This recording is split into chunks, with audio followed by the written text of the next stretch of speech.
My job this morning is to give you a strategic perspective on GEW. And I thought that, well, if I had to give you a strategic perspective on GEW, it would have to be a strategic perspective on youth business, Trinidad and Tobago, and why we make sense. And what better way to do that, really, than to use the words of our entrepreneurs and our partners and to use their stories, their work, rather than my words. So, Jared Thomas, who isn't here, normally I see him. He's on his way. You see, now you all can tell him when he arrives that I did mention him.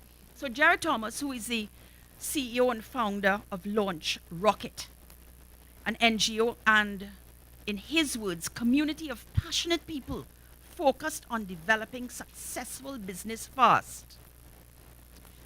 Posted last night on Facebook, congratulations to about 50 odd people who had turned up for a startup weekend in June. I was there, I was one of the judges at the end of the weekend. And in the post, he thanked YBTT, in his words, for continuing to support and nurture the entrepreneurial culture and community in our twin island. That's what we do at Youth Business, in Jared's words. Then there's market movers who many of you in this room may have heard of. Rachel Rennie and David Thomas.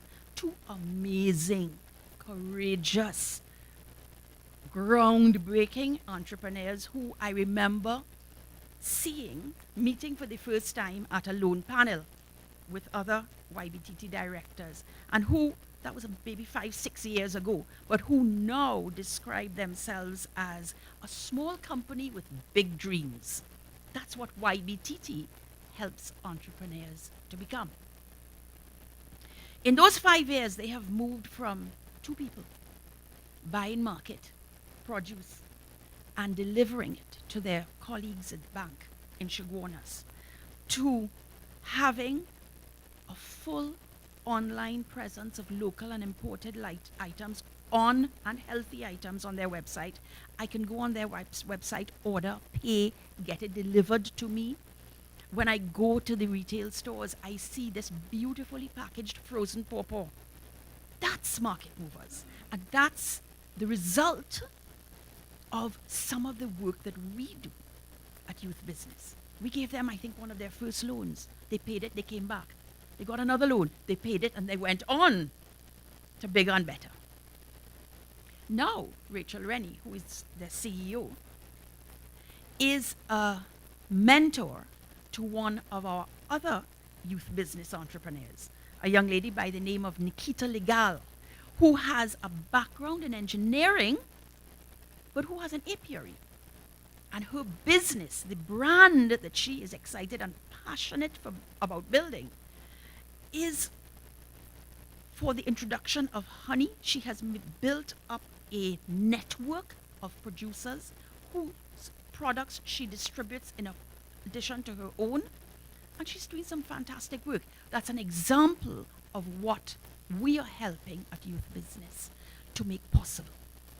People, young people, dreaming their dreams and realizing those dreams, because it's more than just the dreaming of the dreams. Then there is Brian Benoit. Shadron called him this morning for me an opportunity seeker par excellence. Brian is in everything. He opened a Pan Academy and sees himself as a pantrepreneur. He says we need to have more pantrepreneurs in Trinidad and Tobago, not just players and tuners, but people who are looking at pan as a creative industry that can generate not only revenue, but employment sustainably. I have to tell you that Brian is right now a finalist in President Obama's Young Leaders Americas initiative. He is in Denver with fellow creatives and animators because he is animating the pan story. He's not just teaching students how to play pan. As part of a 2-month program in the US, that's the kind of work we're doing at Youth Business. And you know, I could go on, but I don't have enough time, and Sandrine will tell me it's time for me to end. So that's the way to tell our YBTT story. And hopefully at some stage we'll begin to have the kind of sessions and forums where we can bring some of these entrepreneurs to meet you, to tell their story for themselves. So what is our mandate? Our mandate is to help young entrepreneurs who would not otherwise have the opportunity to fulfill their ambition. See, not otherwise have the opportunity is important, because we have to understand that this ecosystem that over the last few years we've been talking about and starting to create is really in fledgling state. And here is Jared Thomas, whose name I just mentioned. Jared, take a bow. Mr. Launch Rocket himself. I quoted you a few minutes ago.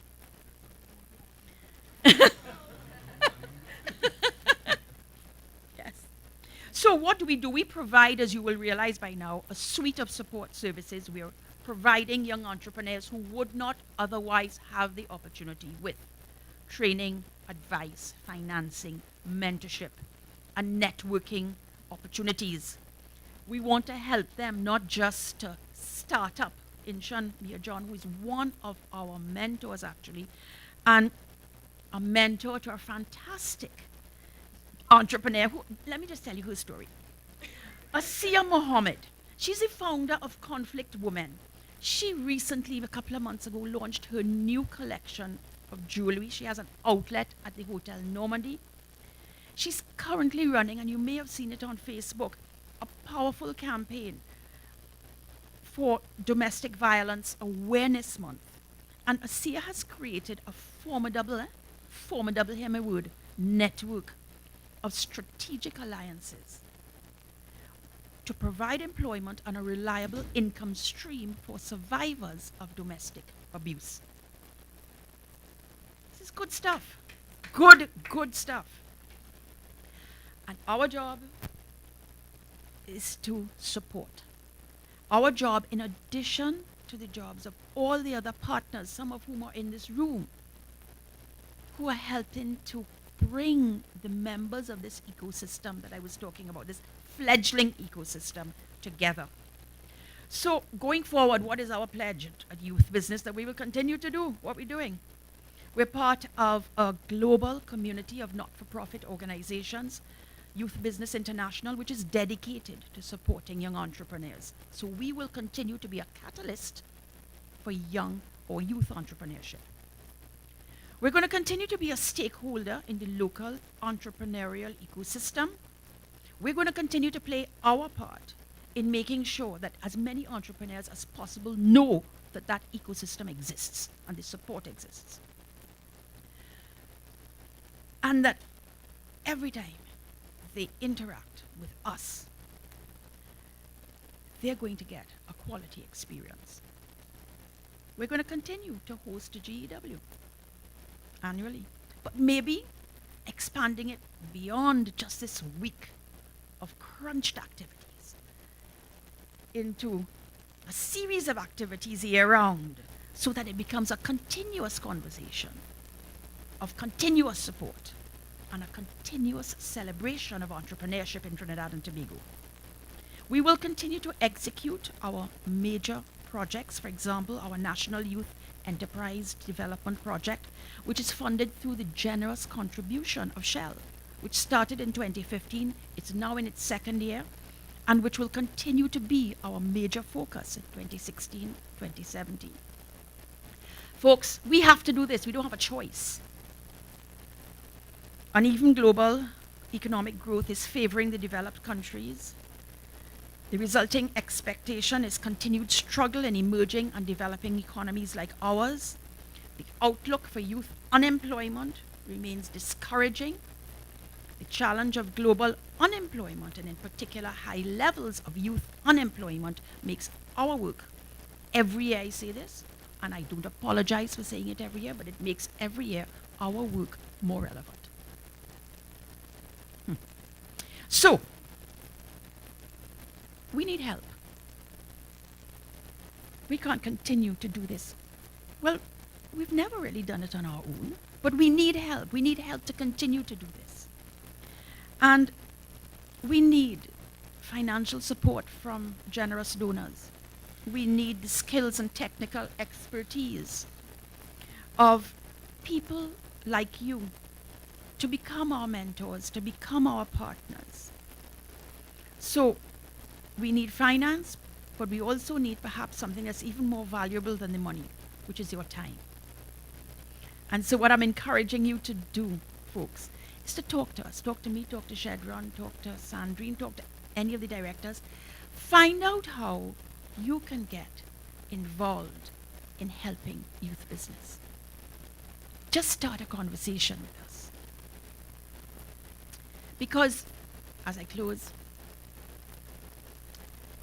as in so many other situations these days, the answer and the difficulty lies in collaboration and partnership. Answer and the difficulty. So let me close by thanking you for taking the time this morning to be here, giving me this opportunity to share our YBTT story. Help us to reach more and more and more of our underserved young and aspiring entrepreneurs in Trinidad and Tobago.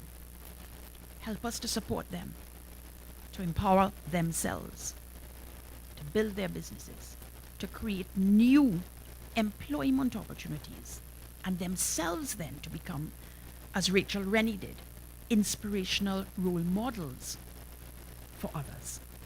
Therein lies the foundation, the base on which I think we can work together to reshape and revitalize our economy and our nation. Thank you all so much.